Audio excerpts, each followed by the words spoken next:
പാലക്കാട് ജില്ലയിൽ ഏകദേശം കസാല അവിടെ ഉണ്ടാവും കേട്ടോ.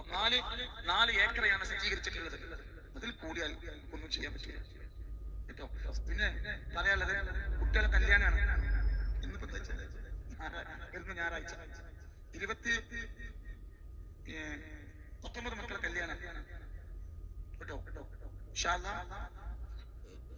സ്വർണ്ണൊക്കെ ഓർഡർ ചെയ്തിട്ടുണ്ട്. ഇനി അതിന് കൊടുന്നാ മതി, വേറെ കുഴപ്പമൊന്നുമില്ല. അതിന് കൊടുന്നാ മതി കേട്ടോ. അൽഹംദുലില്ലാഹ് ബറക്കത്ത് ചെയ്യട്ടെ.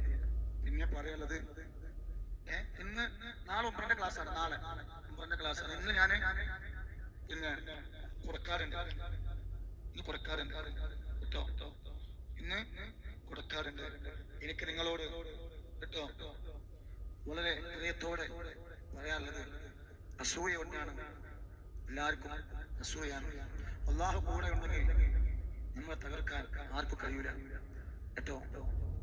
അല്ലാഹു ബറക്കത്ത് നൽകട്ടെ. ഇൻഷാ അല്ലാഹ് നാളെ 19 മക്കൾ ഞായറാഴ്ച അല്ലാഹു അവരെ ബറക്കത്ത് അല്ലാഹു നമുക്ക് നൽകട്ടെ. അപ്പോ പിന്നെ ഭക്ഷണത്തിന് മാത്രം 15 ലക്ഷം രൂപ ചെലവ് ഭക്ഷണം മാത്രമാണ്. ഒരു പിന്നെ സ്വർണ്ണമൊക്കെ ഒരു കോടി എന്തായാലും ചെലവ്. മക്കളെ സ്വർണ്ണം, പന്തല്, അതുപോലെ തന്നെ മൈക്ക് സെറ്റ്, ഒക്കെ ആയിട്ട് ചെലവുണ്ട്. ഇൻഷാ അല്ലാഹ് എല്ലാവരും സഹായിക്കാം. ഇല്ലാത്തൊരു ദുആ ചെയ്ത് സഹായിക്കാം. ഇല്ലാത്തവര് ദുആ ചെയ്ത് സഹായിക്കാം കേട്ടോ. ദുആ ചെയ്യാൻ ബുദ്ധിമുട്ടുണ്ടോ? പുഞ്ചിരിച്ചുകൊണ്ട് സഹായിക്കാം കേട്ടോ. ഇൻഷാ അല്ലാഹ് അല്ലാഹു ബറക്കത്ത് നൽകട്ടെ. അന്ന് നമ്മൾ കിതാബ്, നമ്മൾ നൂറെ ഹബീബിന്റെ കിതാബ് എന്ത് ചെയ്യും? അവിടെ നൂറെ ഹബീബിന്റെ കിതാബ് കിട്ടും അവിടെ. ഈ പ്രാവശ്യം ഒരുപാട് മാറ്റങ്ങളുണ്ട് കേട്ടോ. ഈ പ്രാവശ്യം ഈ പാട്ട് കണ്ടില്ലേ?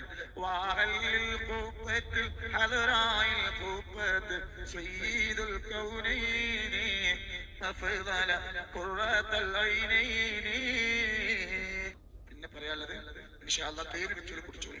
നിങ്ങള് വളരെ വിനയത്തോടെ ഇൻഷാ അല്ലാഹ് അന്ന് വരുമ്പോ നമ്മള് വലിയ രോഗികളും പല ആളുകളുണ്ടാവും. ഇൻഷാ അല്ലാഹ് അന്ന് 2 കുപ്പി തേന് ഞാൻ സദസ്സിന് വരുന്നതിന്റെ മുമ്പ് വാങ്ങണം. കാരണം 11 കുട്ടികളെ നിക്കാഹും 8 കുട്ടികളെ താലികെട്ടുമാണ്. മനസ്സിലായില്ലേ? അപ്പോ ഇൻഷാ അല്ലാഹ് പിന്നെ ഒരു 10 മണിക്ക് ഈ പ്രാവശ്യം താലികെട്ട് ഒരു സൈഡ് നടക്കുമ്പോൾ നിക്കാഹ് ഒരു സൈഡിൽ നടക്കും കേട്ടോ. പിന്നെ രണ്ടും ഒരുമിച്ച്, കാരണം സമയം പ്രശ്നമാണ്, വെയിൽ പ്രശ്നമാണ്. അപ്പോൾ ഇടക്കിടക്ക്